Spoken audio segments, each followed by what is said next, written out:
السلام عليكم ورحمة الله وبركاته. الحمد لله نحمده ونستعينه ونستغفره ونعوذ بالله من شرور أنفسنا ومن سيئات أعمالنا. من يهده الله فلا مضل له ومن يضلله فلا هادي له. واشهد ان لا اله الا الله وحده لا شريك له واشهد ان محمدا عبده ورسوله اما بعد.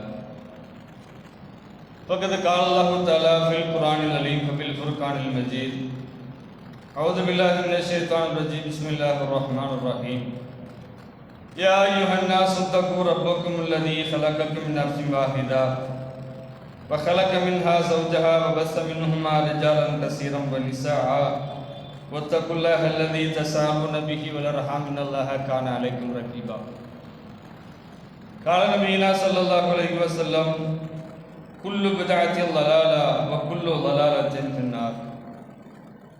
அளவற்ற அருளாளனும் நிகரற்ற பேரன்புடையவனுமாகிய எல்லாம் வல்ல அல்லாஹுவின் திருப்பெயரை போற்றி புகழ்ந்தவனாக இந்த ஜும்மாவினுடைய முதல் உரையை ஆரம்பம் செய்கிறேன். கண்ணியத்திற்குரிய எல்லாம் வல்ல அல்லாஹ் நல்லடியார்களே, இந்த வாரத்தினுடைய சிந்தனையாக அல்லாஹுவின் முகம் காண அமல்களை அதிகப்படுத்துவோம் என்ற தலைப்பின் கீழ் அவை சார்ந்த செய்திகளை இன்ஷா அல்லாஹ் குர்ஆன் ஹதீஸிலிருந்து அறிந்து கொள்ளவிருக்கிறோம். அல்லாஹுவினுடைய முகத்தை நாம் காண வேண்டும் என்றால் அதற்கு முன்பாக நிறைய அமல்கள் செய்திருக்க வேண்டும் என்பதோடு இறை திருப்தி என்பது மிக முக்கியமான ஒன்றாக இருக்கிறது. வரிதுவானும் மினல்லாஹி அக்பர். அல்லாஹ்வின் திருப்தியை தேடுவதுதான் மிகப்பெரியது என்று அல்லாஹ் சொல்லுகிறான். ஒரு மனிதனுடைய திருப்தியை பெறுவதற்காக வேண்டி, ஒரு முதலாளியினுடைய திருப்தியை பெறுவதற்காக வேண்டி, நண்பனின் திருப்தியை பெறுவதற்காக மனைவி, கணவன், ஆசிரியர், தந்தை என்று பலதரப்பட்ட மனிதர்களினுடைய திருப்தியை பெற்றுக் கொள்வதற்காக மனிதர்கள் நிறைய முயற்சிகளை மேற்கொள்கிறார்கள். நிறைய கஷ்டங்களை அதற்காக வேண்டி சகித்துக் கொள்கிறார்கள், மெனக்கெடுகிறார்கள்.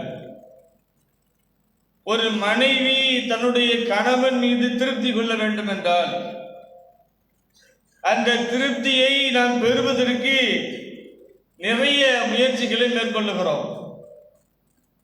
அவர்கள் நம்மோடு உணவு உண்பதாக இருந்தாலும், அதே போல இல்லற வாழ்வு சார்ந்த காரியமாக இருந்தாலும், வாரத்தில் ஒரு நாளோ நமக்கு நேரம் கிடைக்கிற போதோ அவர்களை வெளியில் அழைத்து செல்வது, மனசை கொஞ்சம் ரிலாக்ஸ் பண்ணி விடுறதுக்காக வேண்டி நாம் செய்கிற சில முயற்சிகள் என்று நிறைய சிரமங்களை மேற்கொள்ளுகிறோம். நம்முடைய மனைவி மக்களினுடைய திருப்தியை பெற வேண்டும் என்பதற்காக. அதே போல கணவனுடைய திருப்தியை பெறுவதற்கு அவர்களும் நிறைய மெனக்கெடுகிறார்கள். ஆசிரியர்களுடைய திருப்தியை பெறுவதற்காக வேண்டி மாணவர்கள் மெனக்கெடுகிறார்கள். இதுபோல உலக வாழ்க்கையில் ஒவ்வொருவரும் ஒவ்வொருவருடைய திருப்தியை பெறுவதற்காக வேண்டி நிறைய முயற்சிக்கிறோம். அதில் ஹலாலானவை, ஹராமானவை என்று இரண்டு இருக்கிறது. ஹலாலானவை மட்டும் நாம் எடுத்துக்கொள்வது நமக்கு சிறந்தது என்பது ஒரு பக்கம் இருக்கட்டும். இதைவிட இந்த உலகம் என்பது நிரந்தரமானது கிடையாது. நாம் ஒரு நாள் நிச்சயமாக மரணத்தை தழுவிடுவோம். இந்த ஒட்டுமொத்த உலகமும் ஒரு நாள் மரணத்தை தழுவ போகிறது. உலகம் அழிய போகிறது. விசாரணை களத்திற்கு போக போகிறோம். இறைவனை சந்திப்பது என்கின்ற ஒரு நிகழ்வு நடக்க போக இருக்கின்றது என்று சொன்னால் அந்த இறை சந்திப்பு யாருக்கு கிடைக்கும்? அந்த இறை சந்திப்பு நமக்கு கிடைக்க வேண்டும் என்றால் அல்லாஹ் சொல்வது போல வரிதுவானும் மினல்லாஹி அக்பர். அல்லாஹ்வின் திருப்தியை தேடுவதுதான் மிகப்பெரியது என்று அல்லாஹ் சொல்லுகிறான். அவனுடைய முகத்தை காண்பதற்கு முன்னால் அவனுடைய திருப்தியை பெறுவதற்காக வேண்டி நாம் நிறைய முயற்சிக்க வேண்டும். ذَلِكَ هُوَ الْفَوْزُ الْعَظِيمُ. அப்படி யார் அவனுடைய திருப்தியை பெறுவதற்காக வேண்டி முயற்சிக்கிறார்களோ இதுதான் உங்களுக்கு பிரம்மாண்டமான வெற்றியை பெற்றுத்தரும் என்று அல்லாஹ் சொல்லுகிறார். அப்படிப்பட்ட முயற்சி தான், அப்படிப்பட்ட அந்த முந்துதல் தான், இறை திருப்தியை பெறுவதற்காக வேண்டி நாம் முயற்சிக்கிற முயற்சி தான் பிரம்மாண்டமான இறைவன் புறத்திலிருந்து வெற்றியை பெற்றுத்தரக்கூடியதாக இருக்கும் என்று அல்லாஹ் இந்த வசனத்திலே குறிப்பிடுகின்றார். வேறு சில வசனங்களிலே குறிப்பிடுகிற போது உஜூஹு யௌமஇதின் நாஇமா, அந்நாளில் சிலரினுடைய முகங்கள் பிரகாசமாக இருக்கும். லிஸைஹா ராலியா, தமது செயல்கள் குறித்து திருப்தியோடு இருக்கும். ஃபீ ஜன்னத்தின் ஆலியா, அவை உயர்ந்த சொர்க்கங்களிலே இருக்கும் என்று அல்லாஹ் பேசுகிறார். இந்த அடிப்படையில் நாம் இந்த உயர்ந்த சுவனபதியில் மகிழ்ச்சிகரமான வாழ்விலே இறைவனை சந்திக்கிற பாக்கியம் நமக்கு கிடைக்க போகிறது என்றால் அதற்காக வேண்டி இறை திருப்தியை பெறுவதற்கு நிறைய முயற்சிக்க வேண்டும், நல்ல அமல்களை செய்ய வேண்டும். அது உங்களை சொர்க்கத்தில் கொண்டு போய் சேர்க்கும், அது இறைவனை சந்திப்பதற்கு உதவும் என்பதாக அல்லாஹ் இந்த வசனத்தின் வாயிலாக குறிப்பிடுகின்றார். அல்லாஹ்வுடைய தூதர் அவர்கள் சூரா யூனுஸில் வரக்கூடிய 26வது வசனம், இது அல்லாஹ்வுடைய தூதர் அவர்கள் ஒரு சந்தர்ப்பத்தில் சஹாபாக்களுக்கு ஓதி காட்டி அது சார்ந்த சில விளக்கங்களை சொல்லுகிறார்கள். லில்லதீன அஹ்ஸனுல் ஹுஸ்னா வஸியாதா வலா யர்ஹகு உஜூஹுஹும் கதருன் வலா தில்லத்துன் உலாயிக அஸ்ஹாபுல் ஜன்னதி ஹும் ஃபீஹா காலிதூன். நன்மை செய்வோருக்கு கூலியும் இன்னும் வஸியாதா அதிகமும் உண்டு. அவர்களுடைய முகங்களை இருளோ இழிவோ கேவலமோ சூழ்ந்து விடாது. அவர்கள் சொர்க்கவாசிகள், அதில் அவர்கள் நிரந்தரமாக இருப்பார்கள் என்று இந்த வசனத்தில் அல்லாஹ் குறிப்பிடுகின்றார். இந்த வசனம் என்ன சொல்லுகிறது? நன்மை செய்வோருக்கு நற்கூலி உண்டு என்று சொல்லுகிறது. அதை நாம் எல்லோருமே விளங்கி வைத்திருக்கிறோம். தொழுதால், நோன்பு நோற்றால், தான தர்மங்கள் செய்தால், இன்ன பிற சக்திக்கு உட்பட்ட நல்லமல்களை செய்கிற போது அவை நாம் செய்கிறதினுடைய மூல காரணமே நாம் சொர்க்கத்தை அடைய வேண்டும். இதுதான் நம்முடைய நோக்கம். ஆனால் அல்லாஹ் கூடுதலாக சொல்லுகின்றான், நற்கூலியும் உண்டு, இன்னும் அதிகமும் உண்டு என்று அல்லாஹ் சொல்லுகிறான். இந்த வசனத்தை சொல்லுகிற போது அல்லாஹ்வுடைய தூதர்கிட்ட சஹாபாக்கள் கேட்கின்றார்கள், அல்லாஹ்வுடைய தூதரே, நன்மை செய்தவர்களுக்கு கூலி கொடுக்கப்படும், சுவர்க்கம் கிடைக்கும் என்பது ஓகே, அதுல ஒரு பிரச்சனையும் கிடையாது. இன்னும் அதிகமும் உண்டு என்று அல்லாஹ் சொல்லுகிறானே, அப்படின்னா என்ன அப்படின்னு கேட்கிறார். அதே அவையில் இருந்த இன்னொரு நபி தோழர் எழுந்திருந்து கேட்கின்றார், ஹல் நரா ரப்புனா யௌமல் கியாமா, மறுமையில் அல்லாஹ்வை பார்க்கிற பாக்கியம் எங்களுக்கு கிடைக்குமா என்று கேட்கின்றார். இந்த ரெண்டுக்குமான ஒரு நீண்ட பதிலை அல்லாஹ்வுடைய தூதர் அவர்கள் சொல்கிறார்கள். அதைத்தான் நம்ம பார்க்க போகிறோம். முதல்ல ஒருத்தர் கேட்டாரு, நன்மை செஞ்சவங்களுக்கு சொர்க்கம் கிடைக்கும், இன்னும் அதிகம் என்று அல்லாஹ் சொல்லுகிறானே, அப்படின்னா என்ன? இன்னொருத்தர் கேட்கிறாரு, நாளைக்கு மறுமையில நாங்க அல்லாஹ்வை பார்க்க முடியுமா என்று கேட்கின்றார். அல்லாஹ்வுடைய தூதர் அவர்கள் சொன்னார்கள், ஹல் துதாரூன பி ருயதி ஷம்ஸ், மேகம் மறைக்காத சூரியனை பார்ப்பதில் உங்களுக்கு சிரமம் ஏதும் இருக்கிறதா? அதில் நீங்கள் கஷ்டப்படுவீர்களா? முண்டி அடிப்பீர்களா? முந்தி கொண்டு போவீர்களா? இல்லைதானே. பி ருயத்தில் கமர் லைலத்துல் பத்ர், இரவு நேரத்தில் பிரகாசமாக இருக்கக்கூடிய சந்திரனை பார்ப்பதில் உங்களுக்கு சிரமம் இருக்கிறதா? எந்த சிரமம் இல்லைதானே. இதே போல நாளை உங்களுடைய இறைவனை மறுமையில் காண்பீர்கள் அப்படின்னு அல்லாஹ்வுடைய தூதர் அவர்கள் சொல்லிட்டு மீண்டும் சொல்கிறார்கள். நாளை மறுமையில அல்லாஹ் ஒரு வானவரை அனுப்பி ஒரு சிறப்பு அறிவிப்பு ஒன்றை செய்வான். எல்லாரும் குழுமி இருப்பாங்க. அந்த அவையில பிரத்யோகமாக ஒரு மலக்கை அனுப்பி ஒரு அறிவிப்பை அல்லாஹ் செய்ய சொல்வான். அவர் என்ன அறிவிப்பு செய்வார்? யார் யார் உலகத்தில் வாழ்கிற போது எதை எதை வணங்கினீர்களோ அவைகளுக்கு பின்னால் செல்லுங்கள் என்று சொல்லப்படும். இந்த அறிவிப்பை அந்த மலக்கு செய்வார். உலகத்தில் வாழ்கிற போது எதை எதை நீங்கள் வணங்கினீர்களோ அவர்களுக்கு பின்னால் போகலாம் என்று சொல்லப்படும். மன் கான யஅபுது ஷம்ஸ், சூரியனை வணங்கியவர்கள் சூரியனுக்கு பின்னால் போவார்கள். அந்த சூரியன் ஒரு கட்டத்தில் அதனுடைய எல்லை நரகமாக இருக்கும்.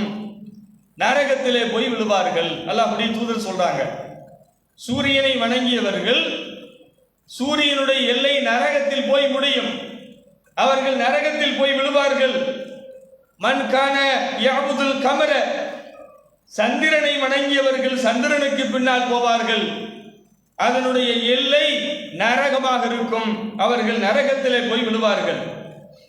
அல்லாஹ்வுடைய தூதர்கள் தொடர்ந்து சொல்றாங்க, மன் கான யஅபுது கைரல்லாஹி மினல் அஸ்னாம் வல் அன்சாப், சிலைகளை அம்புகளை இவர்களாக எவைகளை உருவாக்கி கொண்டார்களோ அவைகளை யாரெல்லாம் வணங்கினார்களோ அதற்கு பின்னால் செல்வார்கள். அல்லாஹ்வை இறைவனாக ஏற்றுக்கொண்டு வணங்கியவர்களை தவிர அம்புகளையும் சிலைகளையும் இவர்களாக கடவுள் என்று எவைகளை எல்லாம் உருவாக்கி கொண்டார்களோ, எவைகளை கடவுள் என்று கற்பித்து வணங்கினார்களோ அவைகளுக்கு பின்னால் போவார்கள். அதனுடைய முடிவு நரகமாக இருக்கும். நரகத்தில் போய் விழுவாங்க அப்படின்னு அல்லாஹ்வுடைய தூதர்கள் சொல்லிட்டு ஒரு கூட்டத்தை இப்படி ஃபில்டர் பண்ணியாச்சு. நல்லா கவனிச்சுக்கிட்டே வாங்க.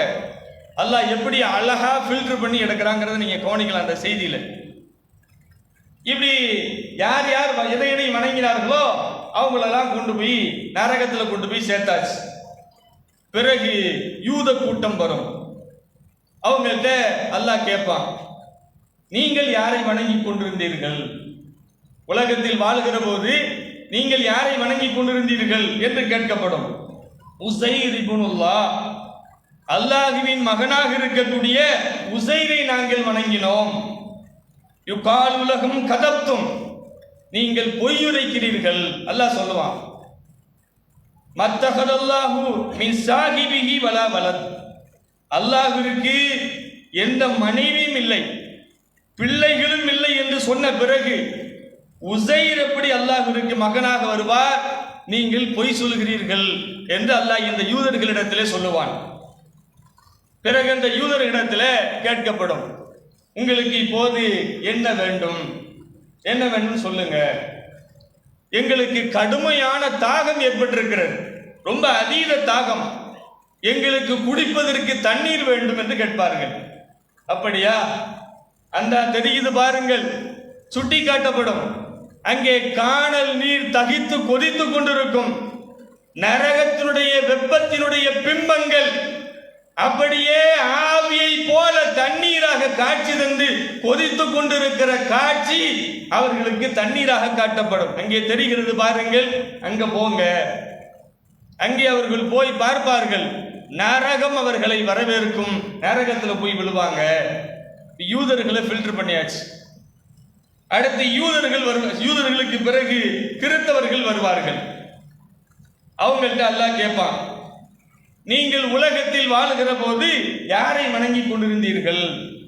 ஈசா இப்னுல்லாஹ், அல்லாஹ்வின் மகன் ஈசாவை நாங்கள் வணங்கி கொண்டிருந்தோம். அவரை நாங்கள் தேவன் என்று கடவுள் என்று சொல்லிக் கொண்டிருந்தோம் என்று சொல்வார்கள். கதப்தும், நீங்கள் பொய் சொல்கிறீர்கள். மத்தகத சாஹிபிஹி மின் வலதி, அல்லாஹ்விற்கு மனைவியும் இல்லை பிள்ளைகளும் இல்லை என்று சொன்ன பிறகு ஈசா எப்படி அல்லாஹ்விற்கு மகனாவார் என்று அல்லாஹ் கேட்பான். இப்படி கேட்ட பிறகு யூதர்களிடத்தில் எப்படி கேட்கப்பட்டதோ அதே போல இவங்கள்ட்டையும் கேட்கப்படும். உங்களுக்கு என்ன தேவைப்படுது? இப்போ தாகம் மிக கடுமையாக இருக்கிறது, எங்களுக்கு குடிப்பதற்கு நீர் வேண்டும் என்று கேட்பார்கள். அவர்களுக்கு காட்டப்பட்டது போலவே தகித்து கொதித்து தண்ணீரை போல ஆவியாக வெளிக்கிளம்பி கொண்டிருக்கக்கூடிய அந்த ஆவி அவர்களுக்கு தண்ணீராக காட்சி தருகிற வடிவத்திலே காட்டப்படும். தெரியுது பாருங்க, அதை நீங்கள் தண்ணீராக பெற்றுக் கொள்ளலாம். அங்கே போவார்கள், அங்கே தண்ணீர் இருக்காது, நரகம் அவர்களை வரவேற்கும், நரகத்திற்குள் போய் விழுவார்கள். எப்படி எல்லாம் ஃபில்டர் பண்றான் பார்த்தீங்களா? யார் யார் எதெல்லாம் வணங்கினானோ அது பின்னாடி போய் நரகத்தில் விழு. யூதர்கள் நீங்கள் யாரை வணங்கினீர்கள்? உசைர், அப்படி நரகத்தில் போய் விழு. கிறிஸ்தவர்கள் நீங்கள் யாரை வணங்கினீர்கள்? ஈசாவை, போ நரகத்தில் போய் விழு என்று இவர்கள் எல்லாம் போய் சேர்ந்த பிறகு அவங்க அதே மாதிரி அந்த காணல் நீரை பார்ப்பார்கள். அது தண்ணீராக இருக்காது, நரகமாக வரவிருக்கும். கிறிஸ்தவர்கள் நரகத்தில் போய் விழுந்துருவாங்க. இப்ப மிச்சம் இருக்கிறது யார் அப்படின்னு சொன்னா ஒரு 3 கூட்டத்தார்கள். இவங்க தான் மிச்சமாக இருப்பார்கள். அவங்க இந்த 3 பேர் யார் அப்படின்னு சொன்னா, ஒரு கூட்டத்தார் அல்லாஹ்வை மட்டும் வணங்கியவர்கள், இன்னொரு கூட்டத்தார் அல்லாஹ்வை மட்டும் வணங்கி பாவம் செய்தவர்கள், மூன்றாவது கூட்டத்தார்கள் நயவஞ்சகர்கள், உலகத்தில் வாழ்கிற போது முனாஃபிக்காக வாழ்ந்தவர்கள், இரட்டை வேடம் போட்டவர்கள். இந்த 3 கூட்டத்தாரும் இருப்பாங்க. இப்ப அல்லாஹ் அவங்கள்ட்ட வந்து ஒரு திரைக்கு அப்பாலே இருந்து கொண்டு அந்த 3 கூட்டத்தார்கள்ட்ட அல்லாஹ் கேட்பான். இப்ப யார் யார் எதை உருவாக்கினார்களோ, சூரியனுக்கு பின்னால், சந்திரனுக்கு பின்னால், அம்புகளுக்கு பின்னால், சிலைகளுக்கு பின்னால் போய் நரகத்தில் விழுந்துட்டான். யூதர்கள் நரகத்துக்கு போயாச்சு, கிறிஸ்தவர்கள் நரகத்துக்கு போயாச்சு, நீங்களும் அவர்களுக்கு பின்னால் ஏன் போகவில்லை என்று அல்லாஹ் கேட்பான். அவங்களுக்கு பின்னால நீங்க போகலையா? அப்ப அவங்க சொல்லுவாங்க, ஒரே இறைவனுக்காக நாங்கள் காத்திருக்கிறோம், நாங்கள் வணங்கிய அந்த அல்லாஹ் என்கின்ற ஒரு இறைவனை பார்ப்பதற்காக நாங்கள் காத்திருக்கிறோம் அப்படின்னு சொல்லுவாங்க. இன்னும் கூடுதலா சொல்லுவாங்க, உலகத்துல நாங்க வாழும் போது எங்களுக்கு நிறைய தேவைகள் இருக்கிற போது, நிறைய அத்தியாவசியமான அவசியம் எங்களுக்கு இருக்கிற அந்த காலகட்டத்திலேயே நாங்கள் ஏற்கனவே நரகத்திற்கு போனார்களே அவர்களோடு இணங்கி போகிற சூழல்கள் எங்களுக்கு ஏற்பட்ட போது, உலகத்தில் இருக்கும்போது அப்படிலாம் எங்களுக்கு சூழல் ஏற்பட்டுச்சு. அந்த சமயத்தில் கூட நாங்கள் அவர்களுக்கு பின்னால் போகவில்லை அப்படின்னு அல்லாஹ்ட்ட என்ன செய்வாங்கன்னா அந்த 3 கூட்டத்தார்களும் சொல்வார்கள். அப்ப அல்லாஹ் சொல்லுவான், இப்பொழுது உங்கள் இறைவனை பார்ப்பதற்கு ஒரு வாய்ப்பு உங்களுக்கு தரப்படும், அல்லாஹ்வை நீங்க பார்ப்பதற்கான ஒரு வாய்ப்பு உங்களுக்கு தரப்படும்.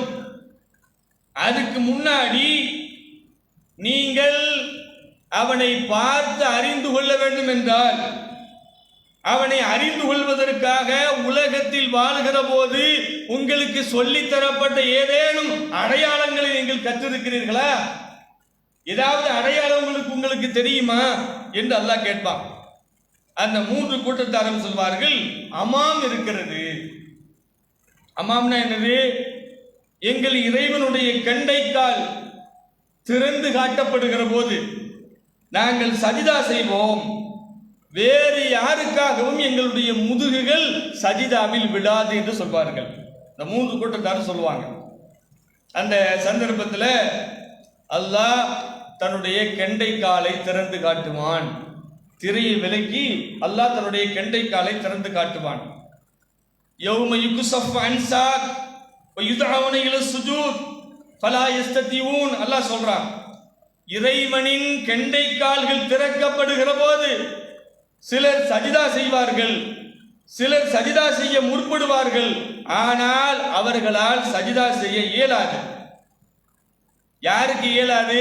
அல்லாஹ் அதை தொடர்ந்து அல்லாஹ்வுடைய தூதர் சொல்றாங்க, அந்த கெண்டை காலினுடைய திரை விலக்கி காட்டப்படுகிற போது நல்லவன் அல்லாஹ்வை மட்டும் வணங்கி பாவமும் செய்யாம இருந்தானே அவன் சஜிதா செய்வான், அல்லாஹ்வை மட்டும் வணங்கி பாவம் செய்தும் சஜிதா செய்வார்கள்.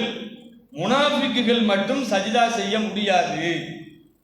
அவர்களுடைய முதுகுகள் மாட்டினுடைய கொம்பை போல அப்படியே மட்டமாக ஆகிவிடும். பலகையை போல, கட்டையை போல சஜிதா செய்ய முடியாதவாறு அவர்களுடைய முதுகுகள் வளையாத வண்ணத்தில் ஆக்கப்பட்டு விடும். அல்ல அப்படியே தூதர் சொல்றாங்க. இந்த மூணுல ஒன்ன ஃபில்டர் பண்ணியாச்சு. முதல்ல யார் யார் எதை வணங்கினார்களோ அவங்க எல்லாம் போங்க, யூதர்கள் போங்க, கிறிஸ்தவர்கள் போகலாம். அடுத்து இந்த மூன்று கூட்டத்தார்கள், இதுல முனாஃபிக்குகளை ஃபில்டர் பண்ணியாச்சு. இவங்க என்ன செய்வாங்க அப்படின்னு சொன்னா நரகத்தில் தூக்கி எறியப்பட்டு விடுவார்கள். அந்த ரெண்டு கூட்டத்தார் சஜிதா செய்த காரணத்தால் அந்த தருணத்தில் தப்பித்துக் கொண்டார்கள். நயவஞ்சகர்கள் நரகத்திலே தூக்கி எறியப்பட்டு விட்டார்கள். மீதி ரெண்டு சாரார் அங்கே இருக்கிறார்கள். இந்த சந்தர்ப்பத்தில் இவங்களும் சொர்க்கத்துக்கு போகணும் அப்படின்னு சொன்னா சும்மா போக முடியாது. அல்லாஹ் என்ன செய்வானா அப்படின்னு சொன்னா அல்லாஹ்வுடைய தூதர்கள் சொல்கிறார்கள், கீழே நரகம், அந்த நரகத்திற்கு மேலே ஒரு பிரம்மாண்டமான எத்துணை கிலோமீட்டர் தூரம் என்பதை அல்லாஹ்வை தவிர யாரும் அறிய மாட்டார்கள். அல்லாஹ்வுடைய தூதர் சொல்றாங்க, அதனுடைய கூர்மையையும் அதனுடைய தூரத்தையும் அதனுடைய வலுவழுப்பு தன்மையையும் அது எவ்வளவு தூரத்தில் இருக்கிறது என்பதையும் யாரும் அறிய மாட்டார்கள். அது அல்லாஹ்வால் உருவாக்கப்பட்டிருக்கிற ஒரு இயற்கை பாடம். இது நாம சின்ன வயசுல எப்படி சொல்லுவாங்க தெரியுமா? சிராத்துல் முஸ்தகீம் அப்படின்னு ஒரு பாலம் இருக்குது. ஒரு முடியை எடுத்து ஏழாக கிழித்து அதிலே ஒரு பகுதியை பாலமாக கட்டி தொங்க விடப்படும். அதை கடந்தால் தான் சொர்க்கத்திற்கு போக முடியும் அப்படி சொல்லுவாங்களா? கேள்விப்பட்டிருக்கிறோம் நம்ம நிறைய சிறு வயதுல. ஆனா அப்படி கிடையாது. அல்லாஹ்வுடைய தூதர் சொல்றாங்க, இந்த பாலத்தினுடைய இரு ஓரங்களிலும் குடுக்கைகளை போல மிக கூர்மையான கொடூரமான முள் கொக்கிகள் இருக்கும். அல்லாஹ்வுடைய தூதர் சொல்றாங்க, முள் கொக்கிகள் இரண்டு ஓரங்களிலும் இருக்கும். இந்த சூழ்நிலையில அந்த கொக்கிகளினுடைய கூர்மை இருக்குல்ல, அதையும் அல்லாஹ்வுடைய தூதர் சொல்றாங்க, அந்த கூர்மையையும் அல்லாஹ்வை தவிர வேறு யாரும் அறிய மாட்டார்கள். அப்படின்னா எவ்வளவு கொடூரமா இருக்கும் அப்படிங்கறத நம்ம யோசிக்கணும். இதுல அந்த பாலத்தை கடக்கணும் பார்த்தீங்களா? அந்த கடக்கிற சந்தர்ப்பத்தில் ஒரு ரெண்டு விஷயம் கடப்பவர்கள் மாட்டிக்கொண்டு நரகத்தில் விழுந்து விடக்கூடாது என்று இரண்டு விஷயங்கள், இரண்டு சாரார்கள் அல்லாடி கொண்டிருப்பார்கள். யார் அவங்கள? உறவுகளும் அவனை காப்பாற்றுவதற்கு அல்லாடி கொண்டிருப்பார்கள். அவன் இந்த உலகத்தில் வாழுகிற போது பேணி நடந்தானே, அமானிதத்தை பேணினானே, அந்த அமானிதங்களும் சத்தியத்திற்கு உட்பட்டு அசத்தியத்தை தவிர்த்து நேர்மையோடு அல்லாஹ்வை திருப்தியை மட்டும் எதிர்பார்த்து இணைந்து வாழ்ந்த உறவுகள் இருக்கிறார்களே, அந்த உறவுகளும் ரெண்டு பக்கம் நின்றுகிட்டு அல்லாடுவாங்க. இவர்களை காப்பாற்றுவதற்கு துடித்துக் கொண்டிருப்பார்கள். அல்லாஹ்வுடைய தூதர் சொல்றாங்க. இன்னும் அல்லாஹ் சொல்ற 57:12, யௌம தரல் முஃமினூன் வல் முஃமினாத், மூமினான ஆண்களுக்கும் பெண்களுக்கும் யஸ்ஆ நூருஹும் பைன ஐதீஹிம் வ பி ஐமானிஹிம், அவர்களுக்கு முன்னாலும் அவர்களுக்கு பின்னாலும் அல்லாஹ் ஒளியை கொடுப்பான். பாலத்தை பத்தி பார்த்துட்டோம். பாலத்தை கடக்கணும். அந்த பாலத்தினுடைய பகுதி எப்படி இருக்கும் தெரியுமா? பட்டப்பகலை போல வெளிச்சமாக இருக்காது, கும் இருட்டை போன்ற ஒரு நிலை. அந்த இருட்டுக்குள் இருபக்கமும் கொக்கிகள், கீழே நரகம். இதை கடந்து சொர்க்கத்திற்கு போக வேண்டும்.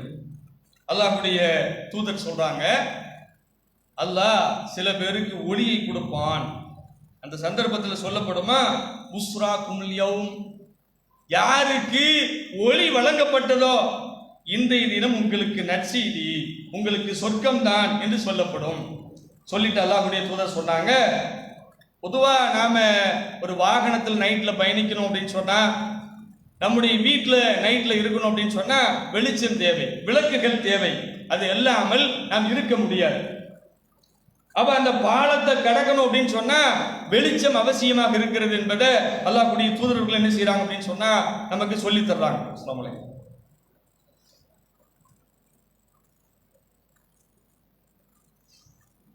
அஸ்ஸலாமு அலைக்கும் வரஹ்மத்துல்லாஹி வபரகாத்துஹு. கண்ணியத்திற்குரிய எல்லாம் அல்ல அல்லாஹ் நல்லடியார்களே, அந்த பாலத்தை கடப்பதற்கு அல்லாஹ்வுடைய தூதர் அவர்கள் சொல்றாங்க, ஒளி பிரகாசம் என்பது அவசியம். அல்லாஹ் சில பேருக்கு எவ்வளவு தூரம் கொடுப்பான் அப்படின்னு சொன்னா மலை அளவுக்கு அல்லாஹ் ஒளியை கொடுப்பான். சில பேருக்கு பேரீச்சை மரத்தினுடைய உயரத்திற்கு அல்லாஹ் ஒளியை கொடுப்பான். சிலருக்கு விதை அளவு ஒளியை கொடுப்பான். சில பேருக்கு பெருவிரல் அளவுக்கு ஒளி எல்லாம் கொடுப்பான் அப்படின்னு சொல்லிட்டு லீவு நாள் அப்படிங்கிறதுனால எக்ஸ்ட்ரா ஒரு சில நிமிடங்கள் நான் எடுத்துக்கொள்கிறேன் இந்த செய்தியை முடிக்கிறதுக்காக கோவப்பட்டுறாதீங்க. இந்த ஒளியை கொண்டு எப்படி கடப்பாங்க அப்படிங்கிறது அல்லாஹ்வுடைய தூதர் சொல்றாங்க. ஒளி இருந்தாதான் கடக்க முடியும். ஒளி கிடைக்கப்பட்டவர்கள் எப்படி கடப்பாங்க அப்படிங்கறத அல்லாஹ்வுடைய தூதர் சொல்றாங்க.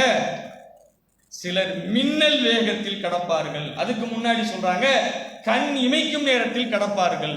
இந்த பாலம் எவ்வளவு தூரம் யாருக்கு தெரியாது. கண்ணை மூடி முழிப்பதற்குள் விருட்டந்து கடந்து சொர்க்கத்திற்குள் போய்விடுவார்கள்.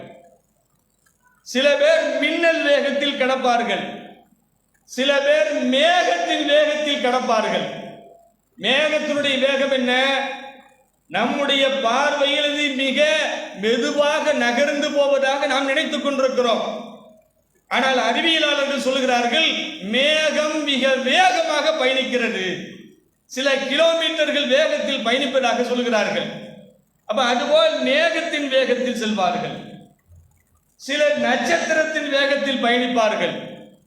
சிலர் காற்றின் வேகத்தில் பயணிப்பார்கள். சில பேர் குதிரையின் வேகத்தில் பயணிப்பார்கள். சில பேர் ஓடி பயணிப்பார்கள். சில பேர் நடந்து பயணிப்பார்கள். அல்லாஹ்வுடைய தூதர் சொல்லிட்டு இதுல இந்த பெருவிரல் அளவுக்கு கொடுக்கப்பட்டிருக்கிற வெளிச்சம் யாருக்கு வழங்கப்பட்டிருக்கிறதோ அந்த வெளிச்சம் எப்படி இருக்குமா அப்படின்னு அல்லாஹ்வுடைய தூதர் சொல்றாங்க, அணைந்து அணைந்து எரியும். அணைந்து அணைந்து சீரியல் பல்பு மாதிரி என்ன செய்யும் அப்படின்னு சொன்னா அணைந்து அணைந்து எரிந்து கொண்டிருக்கும்.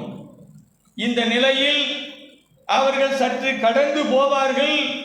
அந்த விளக்கு அணையும். ஓரங்களில் இருக்கக்கூடிய கொக்கிகள் அவர்களை இழுத்து பிடிக்கும். அந்த வெளிச்சத்தில் சில பேர் தடுமாறி நரகத்தில் விழுந்து விடுவார்கள். சில பேர் தடுமாறி தப்பித்து அந்த பாலத்தை கடந்து சொர்க்கத்திற்கு போவர்களும் உண்டு. அல்லாஹ்வுடைய தூதர் சொல்றாங்க. அப்ப நமக்கு ஒளி வேண்டும் என்றால் மலை அளவு வேண்டும், பேரீச்சை மரத்தின் அளவுக்கு வேண்டும், கண் இமைக்கும் நேரத்தில் கடக்கிற பாக்கியம் வேண்டும், மின்னல் வேகத்தில் கடக்கிற பாக்கியம் நமக்கு வேண்டும் என்றால் நாம் இறை திருப்தியை பெற வேண்டும். இறை திருப்தியை பெற வேண்டும் என்றால் நல்லமல்களை அதிகமாக செய்ய வேண்டும். இதை நாம தெளிவாக மனதிற்குள் ஆழ பதிவு வைத்துக் கொள்ள வேண்டும். இப்போ அல்லாஹ் ஃபில்டர் பண்ற அந்த விஷயத்துல சொர்க்கத்துக்கு போகிறவர்கள்லாம் போயாச்சு.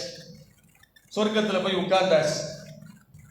சொர்க்கத்துக்கு போன பிறகு அல்லாஹ் உங்கள்கிட்ட கேட்பான், உங்களுக்கு நான் கொடுத்திருக்கிற பாக்கியம் போதுமானதா? இவ்வளவு அருட்கொடைகளை உங்களுக்கு நான் வாரி வழங்கி இருக்கிறேன், இது உங்களுக்கு போதுமா, திருப்தியா என்று அல்லாஹ் கேட்பான்.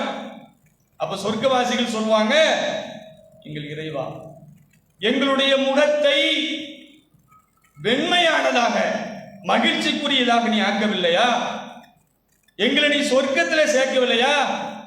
நரகத்தை விட்டு எங்களை காப்பாற்றவில்லையா? இதுக்கு மேல எங்களுக்கு என்ன வேண்டும் என்று கேட்பார்கள்.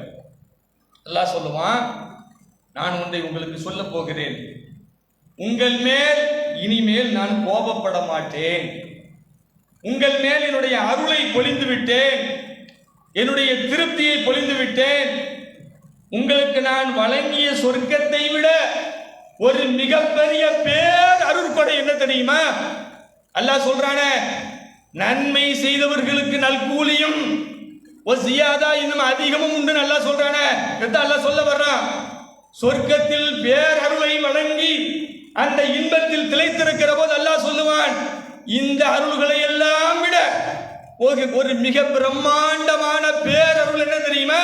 அதை நான் உங்களுக்கு இப்போது காட்டப் போகிறேன். என் முகத்தை உங்களுக்கு காட்டப் போகிறேன். அந்த திருமுகம் கொண்ட திருவாளன், அந்த பேர் அருளாளனுடைய முகத்தை காண்பது என்பது சொர்க்கவாசிகளுக்கு சொர்க்கத்தின் இன்பத்தை விட மிக பிரம்மாண்டமானது. அல்லாஹ் தன்னுடைய திரையை முழுமையாக விலக்கி சொர்க்கவாசிகளுக்கு காட்சி தருவான். சொர்க்கவாசிகள் சொல்வார்கள், இறைவா, நீ எங்களுக்கு தந்திருக்கிற இந்த பேர் அருட்கடை சொர்க்கம், இதில் இருக்கிற இன்பங்கள் எல்லாம் எங்களுக்கு பெரிது கிடையாது. உன்னுடைய முகத்தை பார்த்து கொண்டிருப்பதே எங்களுக்கு மிகப்பெரிய பேரருட்கொடை என்று சொர்க்கவாசிகள் சொல்வார்கள். அல்லாஹ் சொல்றான, அப்படிப்பட்ட சந்திப்பு, அப்படிப்பட்ட முழுமையாக இறைவனை பார்க்கிற பாக்கியம் நமக்கு வேண்டும் என்றால் நல்லமல்களை அதிகமாக செய்ய வேண்டும். அதன் மூலம் இறை திருப்தியை பெற வேண்டும். அதன் மூலம் இலகுவாக பாலத்தை கடந்து சொர்க்கத்திற்கு சென்று அவனுடைய திருமுகத்தை பார்க்கின்ற பாக்கியத்தை அல்லாஹ் உங்களுக்கும் எனக்கும் தந்துள்ள வேண்டும் என்கிற பிரார்த்தனையை செய்தவனாக என்னுடைய உரையை நிறைவு செய்கிறேன். வாஃபர் தாவாகும் அனில் ஹம்துலில்லாஹி ரப்பில் ஆலமீன். அஸ்ஸலாமு அலைக்கும்.